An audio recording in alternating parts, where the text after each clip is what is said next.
a 0.4 kilogram softball vertically into the air with an initial speed of 10 meters per second. How fast will the ball be traveling when it passes 1/3 of its maximum elevation? So to begin, we should list our givens, which is 0.4 kilograms for the mass and 10 meters per second for the velocity. The motion of the ball can be represented through this bar chart, which shows that the initial energy was in its kinetic state, and which was transformed into gravitational potential energy when the ball was at its highest point.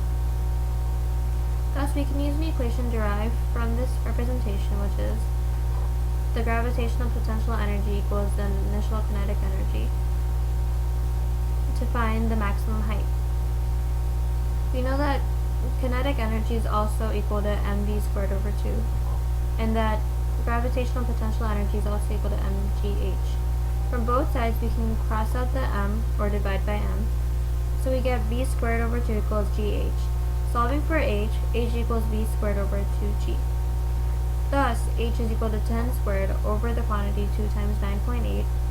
We plugged in the values from our given to get 5.1, but it is important to note that 5.1 is the maximum elevation, so you must divide by 3 to get 1/3 of the elevation. At 1/3 of the elevation, the ball will begin initially with kinetic energy, and at that 1/3 mark, it'll have kinetic energy and some gravitational potential energy because it has gone above its zero. Thus, the equation is the initial kinetic energy equals kinetic final energy plus gravitational potential final energy. Similar to the first part, we can plug in the equations. mv squared over 2 equals mv squared over 2 plus mgh. Similarly, we can cross out m from both sides of the equation, solve for v final, which will give us the velocity at that point.